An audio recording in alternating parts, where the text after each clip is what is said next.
राजस्थान में चुनाव विधानसभा के आगे बढ़ रहे हैं।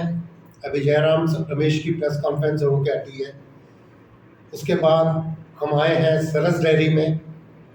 यहाँ पर एक कांग्रेस के नेता डलीचंद डांगी, जो कि सरस डेयरी के चेयरमैन हैं, वो कार्यरत हैं। इनका बोर्ड जीत के आया था, पुष्कर जी के काफ़ी नज़दीक हैं।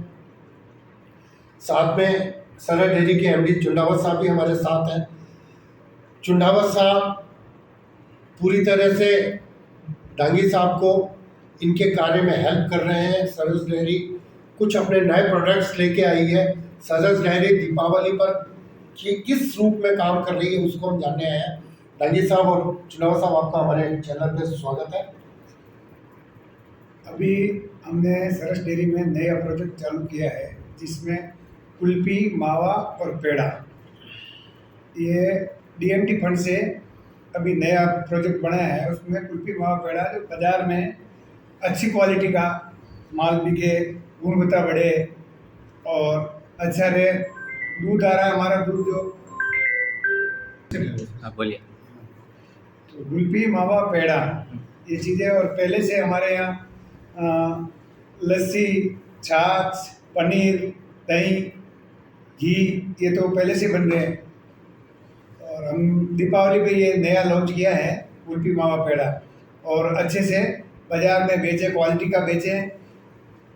मिलावटी लोग लेवे, उससे तो अच्छा सरस का लेवे, ब्रांड का लेवे, ये काम हम कर रहे हैं। डलीचंद जी, एक चीज़ बताएं, कांग्रेस का बोर्ड आया है यहाँ पे। कांग्रेस राज्य में भी रही है सत्ता में, अब इलेक्शन में लड़ रही है। आप घासा से आते हैं, पुष्कर जी का क्षेत्र आपके यहाँ लगता है, क्या स्थिति देख रहे हैं वहाँ पे? पुष्कर जी अच्छे वोटों से जीतेगी। आप काम कर रहे हैं, लोगों के बीच में क्या चीज़ है जो सबसे ज़्यादा चल रही है? लोगों के बीच में जो भी ये गारंटी योजना, गोबर खरीदेंगे, लक्ष्मी धन लक्ष्मी योजना जो चालू सरकार बढ़ेगी, तो धन लक्ष्मी योजना महिला मुखिया के खाते में साल के 10,000 रुपये सरकार डालेगी। इनका ये भी गारंटी योजना में है। और गोबर, जो किसान का गोबर है, तो हमारे को 2-2 कुंटल गोबर होता है रोज का, तो गोबर खरीदेगी इसकी सरकार, तो 2 रुपये किलो किसान का गोबर को देगी, ये गारंटी। और जो लड़का अच्छा पढ़ेगा और लेवल पे आएगा, उसको लैपटॉप देगी। ऐसी कई योजना चला रखी है जो पुष्कर जी हम गांव-गांव जाके हर लोगों को बता रहे हैं। और सरकार ने पहले भी अच्छा काम किया है हर चीज़ का। जो 750 रुपये पेंशन थी, वो उसको 1000 रुपये कर दिया। 25 लाख का चिरंजीवी योजना जो अभी है, उनमें जो आम आदमी नहीं करा सकता इलाज, तो 25 लाख का सरकार ने इलाज कराने के लिए किसानों के लिए। और हमारे दूध में भी 5 रुपये प्रति लीटर, 5 रुपये प्रति लीटर दूध से जब से सरकार बनी है, 5 रुपये प्रति लीटर संबल योजना में दे रहे किसानों को। बहुत फायदा हुआ है। जैसे हमारे यहाँ 5 करोड़ रुपये महीने के गवर्नमेंट देती किसानों को। ये अच्छे काम है, हम दौड़ रहे हैं, कर रहे हैं। डलीचंद जी, जो मेन चीज़ अभी कल आपसे बात हो रही थी, पहले आपने मुझे यहाँ आने का टाइम दिया, फिर आप सीपी साहब के यहाँ चले गए। पुष्कर जी सीपी साहब के खास चेलों में माने जाते हैं। उनका टिकट दिलवाने में भी सीपी जोशी जी का बहुत बड़ा रोल है। सीपी जोशी के यहाँ क्या पोजीशन लगी, क्या लगा आपको वहाँ पे? सीपी जोशी एक कदावर नेता है जी। और सीपी जोशी एक कदावर नेता है, मेवाड़ का इतना बड़े और विकास पुरुष आदमी है। सीपी जोशी ने इतने काम कराए, 2000 करोड़ की योजना नामतारा के अंदर लाया, बड़ा हॉस्पिटल लाया, पशु चिकित्सालय जिला वाला नामतारा में लगवाया, कॉलेज भी बनवाया बिलोता में।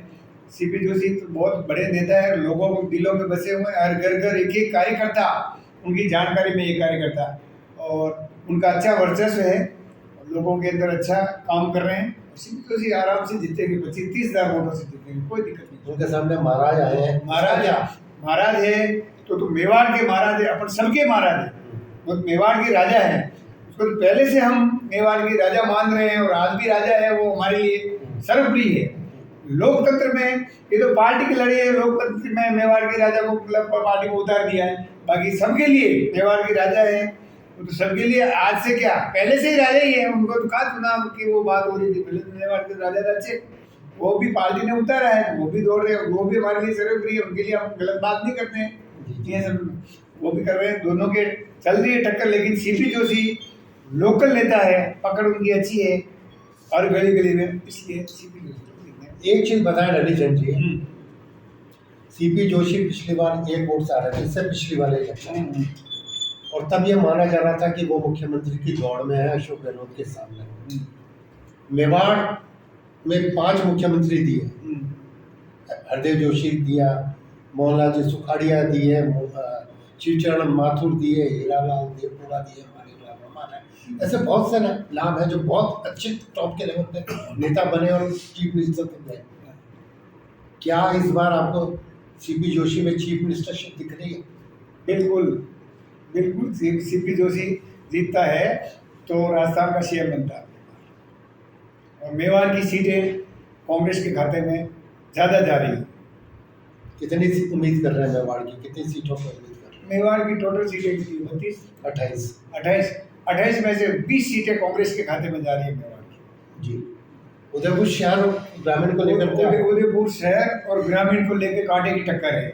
ये बाहरी कैंडिडेट जो आए गौरव वल्लभ जी, लेकिन अब धीरे धीरे उनका रुझान और वो प्रमुखता है लोगों के दिमाग में है, और वो उदयपुर का विकास कर सकते हैं। तो ये लोगों के रुझान इनके प्रति होने जा रहे हैं अभी, बरोबर। अभी तो चुनाव के 25 तारीख को होंगे, जब तक तो मेरे को ये लग रहा है कि उनके पक्ष में हो जाएंगे पूरे। वल्लभनगर आपके बिल्कुल पास की सीट है, आपका जाना रहता है, आपका लोगों से आना रहता है, क्या खबर आ रही है वहाँ से? वल्लभनगर में कांटे की टक्कर है, तीनों पार्टी। जी हाँ, वल्लभनगर में ये कंडीशन है, तीनों पार्टी के कांटे की टक्कर है। इधर गोगुंदा से भी आपका दूध आता है, तरासिया से भी आता है। वो गोगुंदा से दूध आता है, लेकिन साहब गोगुंदा में हमें रुझान गोगुंदा का पता नहीं है। आपके पास तो किसान आते होंगे ना यहाँ पे, कहाँ के किसान आते हैं? किसान तो पूरे जिले के आते हैं, हम तो पूरे जिले के हैं। हाँ, तो फिर टच में तो आप हैं, इसलिए हम चाह रहे थे कि आज आपसे पता कर सकें। गोगुंदा में बरोबर की टक्कर है, गोगुंदा में रुझान बरोबर की टक्कर है जी। गोगुंदा में हमारे किसान आते हैं, सारे बात करते हैं, भाई आपके यहाँ कैसा चल रहा है, आपके यहाँ कैसा चल रहा है, तो वो बताते हैं साहब हमारे यहाँ से चल रहा है, हमारे यहाँ से बराबर टक्कर है गोगुंदा में। अच्छा, और इधर सलूम्बर साइड में? सलूम्बर में रघुवीर जी जीत रहे हैं, क्लियर कट, कोई दिक्कत नहीं है? कोई दिक्कत नहीं, उन्होंने बहुत काम किया, जिला बनाया है, लोगों के दिल में 2 बार हारे हुए भी हैं, अभी बार लोग बार को मन में वो पूरा है। अच्छा, भी आइडिया नहीं लगा। उधर मतलब उदयपुर में जो जिला है उसमें 8 सीटें हैं, आपके जिस पे कॉन्टेक्ट करते हैं उसमें 6 कंफर्म मान रहे हो आप? उदयपुर 2 को छोड़ के ग्रामीण सिटी को अभी फिलहाल 6 मान रहे हो आप, इन 2 पे टक्कर मानते हो आप? ठीक है। और आज हमारे साथ सरहद डेयरी के एमडी साहब भी हैं। सरहद डेयरी के एमडी साहब चुनावत जी से हम जानते हैं कि जो सरहद डेयरी की वर्तमान स्थिति है दिवाली पर, क्योंकि दूध की डिमांड बढ़ती है, मिठाइयों की डिमांड बढ़ती है, मावे पे लोड आता है, गाँव से क्या दूध आ रहा है, किस स्थिति का आ रहा है, मिलावट का भी दौर है। चुनावत साहब, आपका हमारे चैनल पर स्वागत है। पहले ये बताएं कि सरस डेयरी की वर्तमान स्थिति क्या है, कितना प्रोडक्शन हो रहा है? सर नमस्कार जी। सरस डेयरी में वर्तमान में उदयपुर में 1,15,000 दूध उदयपुर जिले से आ रहा है, 25,000 दूध बांसवाड़ा जिले से आ रहा है, 1,40,000 के करीब यहाँ पे प्रोडक्शन है जी। यहाँ का सिटी का जो सेल है वो 80 से 85,000 का करीब सेल जी। यहाँ हम घी दूध के अलावा घी, दूध, दही, छाछ, पनीर, श्रीखंड, लस्सी, फ्लेवर में ये प्रोडक्ट हम ऑलरेडी सेल करते आ रहे हैं जी। इसके अलावा भी दीपावली पर हमने 3 मावा, पेड़ा और कुल्फी इसमें और ऐड की है जी। ये प्रोडक्ट में करीब 10,000 का हमारा कंजप्शन होता है जी। ये संस्था करीब 250 करोड़ टर्नओवर की है जी। इस संस्था का उद्देश्य बेसिकली है कि फार्मर्स को ज़्यादा से ज़्यादा पास ऑन किया जाए और उपभोक्ता को गुणवत्ता युक्त प्रोडक्ट रीजनेबल रेट में दिया जाए जी। उदयपुर डेयरी इन दोनों काम को करने के लिए प्रतिबद्ध है और आज की तारीख में किसान को राजस्थान के आसपास की सभी डेयरियों से उदयपुर डेयरी ज़्यादा बिक रही है।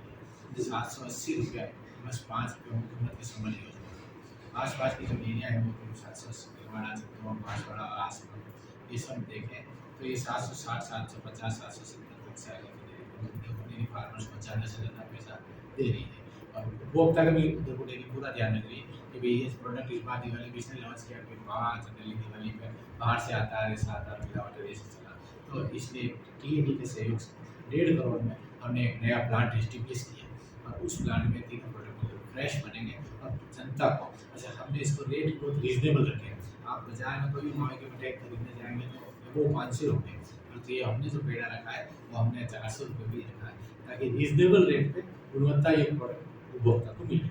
तो देखिए मेरी इस वजह से। सर एक चीज़ बताएं कि मावे का रेट है आपने 300 रुपये किलो रखा है, कच्चा मावा जो दे रहे हैं वो भी 200 ग्राम के पैकेट में रखा है। इसको लेकर के लोगों में ये मन में है, नेचुरली मावा तो दूध से बनता है और आपका बनता होगा तो बिल्कुल उसमें मिलावट के चांस बिल्कुल नील है, मगर इसका रेट जो बाजार में मावा चल रहा है 200-250 और बहुत अच्छा मावा 300-350 के आसपास, आपका रेट थोड़ा हाइट साइड में है। जी जी 200 ग्राम का कंज्यूमर पेट निकाला है जी। भाई, एक घर में खाने के लिए 200 ग्राम जनरली हम अभी तक तो हमारा जो प्रोडक्शन हमारा बेसिकली ये जाए ये कंज्यूमर तक हमारा प्रोडक्ट चला जी। जाए, और हमने अभी लागत के आधार पर रखा, क्योंकि हमने किसान को भी ज़्यादा पे करें भाई, हमेशा हमारा उद्देश्य दोनों तरफ है, हम किसान को ज़्यादा पे करें और उपभोक्ता को हमारी लागत मूल्य पर प्रॉफिट संस्था में कमाने का उद्देश्य, क्योंकि कोऑपरेटिव इंस्टीट्यूशन है, इसका उद्देश्य यही नहीं कि इसमें प्रॉफिट कमाया जाए, भाई जो प्रॉफिट आ भी जाता है तो वापस किसानों को पास ऑन कर दिया जाए, चाहे रेट डिफरेंस में कोई इनपुट एक्टिविटी में किया जाए, चाहे उनको बीज सीड कई हमारी सोशल एक्टिविटी जो फार्मर से जुड़ी हुई है, तो उस उद्देश्य से काम करें तो हमारी लागत जब 300 का है। सर पहले रसगुल्ला वगैरह भी आपके यहाँ बनता था, वो रसगुल्ला बनना बंद हो गया, अब आप बीकानेर सोन पापड़ी के लिए बीकानेर पे डिपेंड हो गए, बाकी प्रोडक्ट के लिए बीकानेर पे डिपेंड हो गए, ये तो गलत है ना, सब अपने यहाँ से चीज़ें। आपके रसगुल्ला यहाँ बनता था, उदयपुर डेयरी ने कभी रसगुल्ला नहीं बनाया जी उदयपुर डेयरी के प्रोडक्ट्स शुरू से यही है, मैंने बताया सबसे पहले तो दूध दही छाछ बने, फिर पनीर आया, फिर श्रीखंड आया, फिर फ्लेवर रसगुल्ला आपके काउंटर्स पे तो अवेलेबल था और अभी भी है। वो हमारी सिस्टर कंसर्न है जी। बीकानेर की सरस डेयरी बना रही है, राजस्थान में हमारा इनके apex body RCD Rajasthan cooperative dairy federation जी। उसके अधीनस्थ ये सभी डेयरियाँ हैं, तो सरस की जो भी मिठाइयाँ हमारी सिस्टर कंसर्न का है वो एक दूसरे की तरफ आके उसको सेल करते हैं, तो हमारी बीकानेर जो यूनिट है वो ये गुलाब जामुन रसगुल्ला और सोन पापड़ी बनाते हैं, उसके थ्रू हमारे पास आता है, हमसे भिलवाड़ा हमारी आइसक्रीम बनाते हैं, तो हमारा आइसक्रीम का भी भिलवाड़ा का तो आपका हमारे काउंटर पर मिलेगा। जी एक चीज़ बताएं, सरस इतने बाय प्रोडक्ट्स लेके आ रहा है, अभी मैंने आपका देखा कि शहर में जो आपके पार्लर है उन पे कुछ जगह पे काउंटर्स बाहर लगाए हैं, मगर जो पार्लर्स की स्थिति होनी चाहिए, पहले पार्लर पे आपके भीड़ पड़ती है, लोग विश्वास करते हैं, आते हैं, खड़े होते हैं, मगर पार्लर की जो स्थिति होनी चाहिए वो उतनी अच्छी नहीं है, वहाँ पे जो वर्क बेचारे कर रहे हैं उन लोगों को काफ़ी परेशानी का सामना करना है, गर्म रहता है अंदर आपके वो शेक वगैरह बनते हैं उससे काफ़ी अंदर माहौल गर्म रहता है, तो उसको लिए सुविधापूर्ण माहौल तो कम से कम। ऐसा नहीं है, ये हमारे पास कंपनी आउटलेट्स है, इसमें 4 है, ये सबरी हमारा सबसे नंबर 1 पार्लर है, इसमें ऐसी स्थिति नहीं है। अब जैसा आप कह सकते हैं शास्त्रीय सर्कल पे, क्योंकि वो हमको इतनी सी जगह मिली, तो वो कोऑपरेटिव से मिली हमको, वो कुछ अच्छा उसी में फिर हम ये सब जैसा वहाँ पर क्या सॉफ्टी थिक से ये भी हमारे काउंटर हम अपने कई जगह पर रखे हैं, तो वहाँ थोड़ी सी बाकी हमारा आप महाराणा प्रताप फ्रेश पार्लर चले जाए यूनिवर्सिटी में, वो भी स्पेस आप देखें बहुत अच्छा है, तो सेक्टर 5 का और शास्त्रीय सर्कल पे क्यों हमको जब उसमें जितनी जगह अवेलेबल होगी उसी में, अच्छा वो शहर का चौराहा है, अच्छा लोगों का आवागमन है, तो हम करना भी चाहते हैं, और जितनी हमको जगह बाकी हमारा सबरी है, हमारा महाराणा प्रताप है, हमारा खूब अच्छी मगर जब ये शुरू हुआ था आपका मिठाई के लिए, इसलिए हमने पहली बार बनाया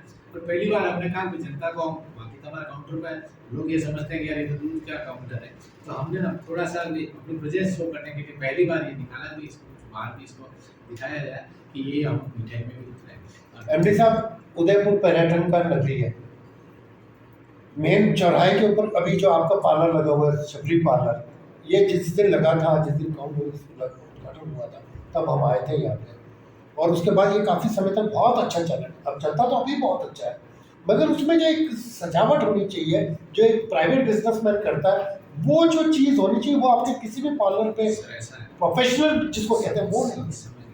इस पर भी हमारी आरसीडी जो हमारी एफएसओडी है उसमें हम इस काम पे काम कर रहे हैं, और हमारा जयपुर का पार्लर जो जेलैंड मार्क का है वो तो अपडेट कर दिया गया है, हाउसिंग बोर्ड की चौपाटी की तरफ से अभी लेटेस्ट अपडेट हुआ, महीना महीने हुआ, तो उस तरह से आप सभी को भी डेवलपमेंट का हमारा प्लान है, कार्य योजना बढ़ा रखी है कि भाई आरसीडीएफ से हमको अप्रूवल मिलता है और हम इसको बढ़ाएं, जैसे आपके जयपुर में हाउसिंग बोर्ड चौपाटी में बकायदा एंट्री फीस है, क्योंकि तो हमारा आरसीडीएफ पे भी सरस पार्लर जो जेलैंड मार्क है उसमें एंट्री फीस चलती है, तो अच्छा उसका हाइजीन और सब मेंटेन करते हुए, तो इस सभी को हम आने वाले समय में ऐसा जरूर करेंगे। सर ये जो अभी पर्यटन नगरी होने के बाद सिर्फ 4 पार्लर कम नहीं लगते आप? और इसकी संख्या कम से कम 10-12 तो। आपकी बात सही है, परंतु मैंने आपको कहा ना, स्पेस की अवेलेबिलिटी। जी जी। क्या जब स्पेस हम चाहते हैं जिस तरह हमको स्पेस मिलेगा तो तब कर पाएंगे। अच्छा, जितनी स्पेस हमारी रिक्वायर्ड है उतनी स्पेस उस प्रॉपर प्लेस में मिले तो हम तो तैयार है, कपड़ा बढ़ाए। अच्छा, हमने अपने केबिन भी काफ़ी बढ़ाए। ये हमारा जो केबिन आर्ट है, आर्ट का जो स्ट्रक्चर है पूरा शहर में लगा हुआ है, तो उस पर भी हम काम करना चाह रहे हैं कि ज़्यादा से ज़्यादा बिजनेस हो। पार्लर के लिए तो हमारा भी कम से कम 2 कमरे चाहिए मिनिमम, तो उतनी स्पेस इस सिलसिले में मिले तो निश्चित हम। सर एक बार बता, जैसे सेक्टर 9 VIP कॉलोनी है, प्रताप नगर चौराया है, फतेहपुरा चौराया है, सुखाड़िया सर्कल है, आपका फतेह सागर के सामने वाली जो एरिया है, पिछोला। कई अच्छे स्पेस है, कई टूरिस्ट प्लेस आते हैं, पर मैंने बताया वहाँ स्पेस स्पेस तो अवेलेबल है, आपने कोशिश नहीं की होगी मेरे ख्याल से। प्राइवेट स्पेस अवेलेबल है। अभी एक कोऑपरेटिव इंस्टीट्यूशन है, इसमें कई उसमें कई नियम वो प्राइवेट में तो किराए पे नहीं ले सकते आप। नियम और कानूनों में कई मोबाइल जरूर पार्लर का हमने प्लान किया है। हमने कुछ काम भी करना है इसमें कि हमारी मोबाइल यूनिट शाम को 5 बजे सुबह से खड़ी हो जाए, 6 बजे मतलब 1 और वापस ऐसा खड़ी हो जाए। ऐसा प्लान तो हम करने जा रहे हैं। उस मोबाइल यूनिट में हमारे से प्रोडक्ट नहीं, मुझे एक चीज़ बताएं, आप प्राइवेट जगह किराए पे नहीं ले सकते, ऐसा तो कोई बंदिश नहीं है। बंदिश के लिए तो जो है सर, उसकी मैं कुछ न कुछ उसमें नियम कानून करना पड़ेगा। एमडी साहब आपके सामने बैठे हैं, तो एमडी साहब बोलिए, 5 जगह पे 4 जगह भी आपके पार्लर हैं, वो इस पूरे शहर में डिमांड पूरी नहीं कर सकते। वो जगह खुलने चाहिए लोगों की डिमांड के लिए तो हमने 250 केबिन है। कैबिन अलग होना, पार्लर अलग। केबिन और पार्लर में डिफरेंस है। प्रोडक्ट्स हमारे केबिन में भी सब अवेलेबल है। पार्लर में ये है कि हमारी विजिबिलिटी अच्छी है और बाकी सॉफ्ट सेकी वगैरह सब चीजें शिक्षक सॉफ्टी, ये बेसिकली 1-2 मशीन है जो हमारे सभी में लगी हुई है। अब इसको हम वापस सभी जगह करें तो ये तो हमारे लिए कॉस्ट वाइज भी देखा जाए, एक सॉफ्टी की मशीन है 8 लाख की इन्वेस्टमेंट है, तो क्या दोनों मिला के 10-20 लाख का इन्वेस्टमेंट पूरा करके प्लस सीजन से किराया लेके, तो कोई ऐसी स्पेस मिले, ऐसा तो मिले तो हमने जैसे यूनिवर्सिटी से टाइप किया, ये यूनिवर्सिटी वाला को हमने किया। सेक्टर 5 में भी हमको एक ऑप्शन मिला था, प्राइवेट ही ऐसा नहीं कर सकते, सेक्टर 5 में प्राइवेट को भी किया है। तो जहाँ कुछ स्पेस और कुछ ऐसी अवेलेबिलिटी मिलती तो हम कर पाते हैं। बाकी हमारे जो काउंटर्स हैं उन पे आप हमारे प्रोडक्ट सब जगह हैं, चाहे केबिन पे भी आपको घी, दूध, छाछ, पनीर, चिकन, लस्सी ये सब मिलेंगे। इवन तो मावा पेड़ा भी अगर केबिन वाला बेचता है तो कोई नहीं होता है कि भाई आप बेचें। एमडी साहब एक बात बताएं, आपका एक प्रोडक्ट आता था, ये जो गॉड मिल्क प्रोजेक्ट, अभी डेंगू चल रहा था और आपने ये गॉड मिल्क देना बंद कर दिया। इससे तो बहुत पहले चला है, बहुत अच्छा चला है। मैंने खुद ने लोगों को डेंगू के टाइम पे चलाया सर। वो झाड़ोल में एक पर्टिकुलर बीएमसी पे गवर्नमेंट के यहाँ से 3-4-5 साल पहले इलेक्शन हो रहा था। धीरे धीरे उसमें क्या हुआ, उसको 30 रुपये रेट रखी गई थी और वहाँ पे एडल्ट्रेशन इतना आने लग गया गवर्नमेंट में, मतलब फैट परसेंटेज में उसका पैरामीटर ही बिल्कुल नीचे आया। हमने काफ़ी इंप्रूव करने का प्रयास काफ़ी किया, पर अल्टीमेट वो धीरे धीरे बंदी कर दी सर। क्या सर आप बढ़ा सकते हैं गॉड मिल्क का किसानों के बीच में बकरियों का चलन, क्योंकि सरकार की योजना है इस तरह की, और बकरियों को ज़्यादा से ज़्यादा पालन और उनका दूध आप सरस के दूध के साथ।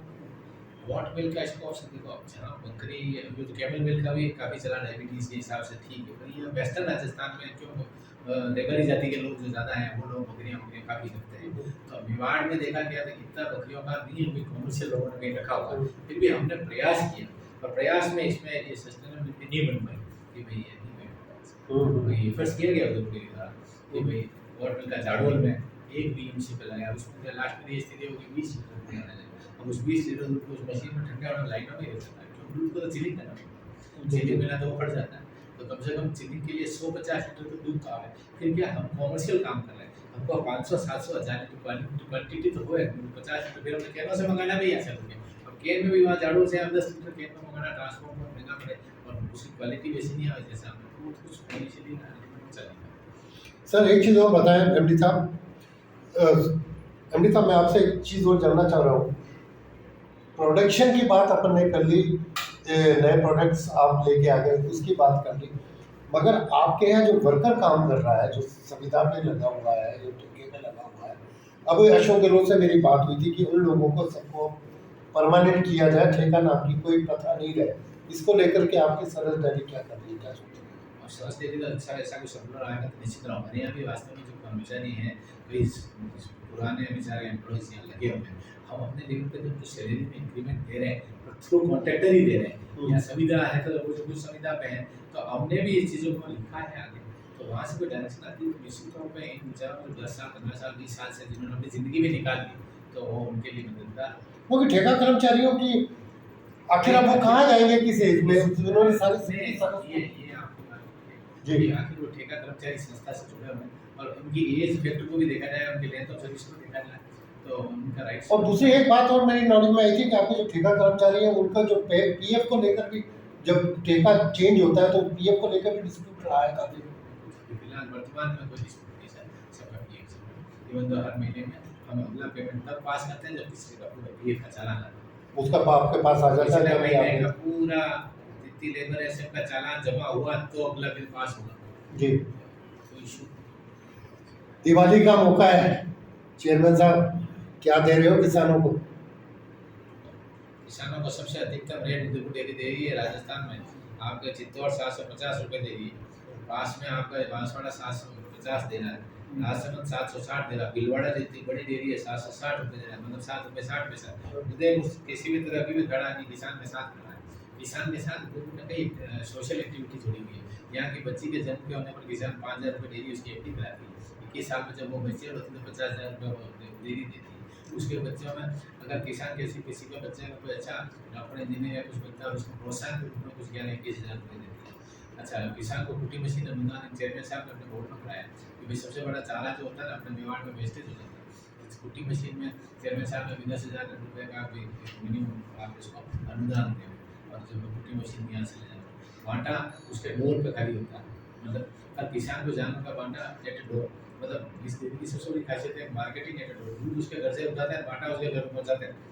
जी जी यही बाटा मतलब ये एक ऐसी चीज़ रूरल बैंक में आपको आज प्याज मंडी आलू तेल कुछ भी हो तो मंडी में जाके बेचने पड़ेंगे, पर ये हमारे गांव में ही उसका मार्केट है और वहीं उसको एक छोटा बच्चा भी लेके जाएगा। सभी जगह कंप्यूटराइज है, गाँव में प्रति ट्रांसपेरेंसी कर दी है कि यहाँ पे 180 बीएमसी के दूध, यहाँ केनलेस हो, ये दूध केनों से दूध नहीं आ रहा है, यहाँ पे गाँव में ही मशीनें लगी हुई ठंडे करने की। उससे क्या हुआ सर, गाँव का सिस्टम केनों का, केन यहाँ 11 बजे तक आते थे तो क्वालिटी वाइज कुछ डिटोरेशन होता था, नेचुरली टेम्परेचर बढ़ता था। पर अब ये एक बीएमसी सिस्टम आया, बल्क मिल्क कूलिंग यूनिट, जो उदयपुर में 180 बल्क मिल्क कूलिंग यूनिट गाँव में लगे हुए हैं, वहीं कंप्यूटराइज सेट लगे हुए हैं। आज फार्मर आता है अपना दूध दिया, इमीडिएट तो दूध ठंडा हो गया, इमीडिएट उसकी टेस्टिंग होगी, उसकी पर्ची निकलती है, जैसे अपने एसटीडी में पर्ची नहीं निकलती, प्रिंट होगी उसके सामने आ जाती है, 5 रुपये में एंट्री कर रहा था, वो चाहता था रेगुलर पेमेंट ले सकता है, यहाँ से रेगुलर वहाँ समिति दे देगी उसको, जैसा वो चाहता 15 दिन मिले, वो चाहे महीने में, हमारा पेमेंट साइकिल हर 15 दिन में। एक चीज और बताएं, आप दोनों से एक ही क्वेश्चन है, कॉमन क्वेश्चन है, अमूल इंटरनेशनल ब्रांड बन गया, सरस क्यों नहीं बन सका? सर ऐसा ये आपकी धारणा है, आज की तारीख में घी में सरस अमूल से आ गया, बटर में अमूल का नाम देखो, ब्रांड रिन का बन गया, रिन कितना किस्ता है, बड़ा परंतु ब्रांड नेचुरल बटर का ऐसा नहीं। सरस आज की तारीख में अमूल पूरा राजस्थान में फैला हुआ, पर अमूल से ज़्यादा सेल सरस का। अच्छा, क्योंकि लोकल है इसलिए ये सरस का नहीं, लोकल मतलब नहीं, इंटरनेशनल लेवल पे है। अमूल भी लोकल कलेक्शन और लोकल दोनों काम कर रहा है, अमूल भी यहाँ कर रहा है, अमूल पूरे इंडिया में कर रहा है जी। पर अमूल के फिर उसके बाद भी सरस सस्ते हैं आज की तारीख में अपनी जगह क्वालिटी वाइज तो देखो सर, अमूल का दूध वहाँ से यहाँ नहीं बिकेगा, तो यहाँ का दूध यहाँ का यहाँ बिकेगा, तो फ्रेश तो यही का है भाई। फूड प्रोडक्ट चाहे कोई भी हो, चाहे मिल्क हो, चाहे सब्जी हो, चाहे कुछ भी हो, पर क्यों लोकल जो है वो तो फ्रेश है, नेचुरल बात है। यहाँ से मदर डेयरी हम भी दूध बेचते हैं, मदर डेयरी जाएगा, मदर डेयरी में प्रोसेस होगा, मदर डेयरी जो हमें दिल्ली की जनता को मिलेगा, अब नेचुरल में टैक्स वसूल तो होगी सर, तो ठीक है, कोल्ड चेन मेंटेन करके उसको उसकी लाइफ बढ़ा रहे, मगर है तो 1 दिन पुराना था, 2 दिन पुराना नहीं जी। अब क्योंकि चुनाव वापस आ गए, सरस की बात हो गई, वही चुनाव को लेकर कहाँ बिजी रहोगे? नाथद्वारा रहेंगे, लालद्वारा जाओगे मावली जाएंगे और उदयपुरा है, बल्लभनगर नहीं जाओगे? बल्लभनगर भी जाएंगे, बल्लभनगर भी जाओगे और पूरा जिला पड़ता है हमारे, तो पूरे जिले में जाएंगे, जहाँ बुलाएंगे हमारे बताएंगे, जी जी जी जी। जाना पड़ेगा। तो आपके किसानों को लेकर कोई मीटिंग हुई है? किसानों के लिए तो मीटिंग नहीं हुई अभी, जो रोज साहब के साथ आते हैं, सीपी साहब के सारे किसान इकट्ठे होते हैं जी। तो किसानों की मीटिंग चलती है। नहीं, सरस की जो आपके जो किसान क्षेत्र है, जिनके आप जिन्होंने आपको चुनकर यहाँ बोर्ड अभी वो किसान उन किसानों के अभी सरस के बारे में कोई मीटिंग नहीं कर रहे हैं अभी। नहीं सरस को लेकर नहीं, हाँ। जो आप लोगों से सरस के साथ जुड़े हुए जो किसान हैं उनको लेकर के उनमें जो सरस से जो जुड़े हुए किसान हैं उसमें बीजेपी वाले भी है, कांग्रेस वाले भी है, जनता सेना वाले भी हैं। जी सभी पार्टियों के किसान जुड़े हुए हैं। जी कोई कांग्रेस पार्टी से डेयरी नहीं चल रही है, कांग्रेस पार्टी के ही नहीं है। सभी जनता सेना वाले भी दूध दे रहे हैं, कांग्रेस वाले भी दे रहे हैं, आरएलपी वाले भी दे रहे हैं। सभी पार्टियों के हमारे किसान जो दूध दे रहे हैं हर पार्टी से जुड़े हुए हैं। हम ये उनको नहीं कह सकते हैं कि आप ये करें। हम तो जो जिस नेता के साथ में जा रहे हैं वहाँ प्रचार कर रहे हैं, वहाँ कहते हैं कि ये योजना आई है, ये यहाँ पार्टी को कंसर्न है जिसके हाथ में दूध की बाल्टी हो, मतलब हमारा तो इस बिजनेस का थी हमारा तो मेन बिजनेस का यही है। अच्छा, एक लास्ट क्वेश्चन और पूछ लेता हूँ मैं आपसे, बस कंक्लूड करने के बाद पहले, कि आप फील्ड में रह रहे हैं, सब कुछ देख रहे हैं, अशोक गहलोत की नई गारंटी जो साथ है वो आपको याद है। अशोक गहलोत ने इससे पहले जो योजनाएं चलाई थी उसको लेकर बाजार में कितनी चर्चा है? ये योजना वाली जो जितनी योजनाएं अशोक गहलोत ने पिछले कार्यकाल में चलाई और विधानसभा, ये तो साहब हमारे से तो आपको ज्यादा मालूम है, पूरे एरिया में आप घूम रहे हो। मैं आपके मुझ से इसलिए सुनना चाहता हूँ क्योंकि आप जनता के टच में हैं। जनता के टच में हम तो जनता के टच में जाते हैं, तो हम तो सरस के चेयरमैन हैं, जो हम तो दूध के बारे में बात करते हैं, दूध की बात निकलती है, वो हमारे को इस योजना के बारे में तो हमारे को थोड़ी बताते हैं। पुरानी योजनाओं को लेकर कोई बात, पुरानी योजना की कोई बात नहीं होती है, वो तो सब सारी आपको मालूम है और आपको पूरा पता है। किसानों के एरिया में आप जा रहे हो, सारा पता आपको है। हम तो दूध के बारे में बात करते हैं, जाते हैं कि भाई कितना दूध हो रहा है, गाय लेनी है तो हम लोन के माध्यम से गाय दिलाते हैं, उसका बीमा करवाते हैं। कोई भैंस लाना चाहता है तो हमारी डेयरी उसको जैसे कहीं से खरीद के ला रहा है तो उसको जाने आने का भाड़ा और बीमा हमारी डेयरी संग वहन करता है। ये डलीचंद जी थे चेयरमैन सरस उदयपुर के, और एमडी साहब थे जिन्होंने अपने बारे में सब कुछ बताया। उम्मीद करते हैं चुनावों के बाद एक बार फिर हम यहाँ हाजिर होंगे, नई स्थिति को जानेंगे, नई चर्चा करेंगे। बहुत बहुत धन्यवाद।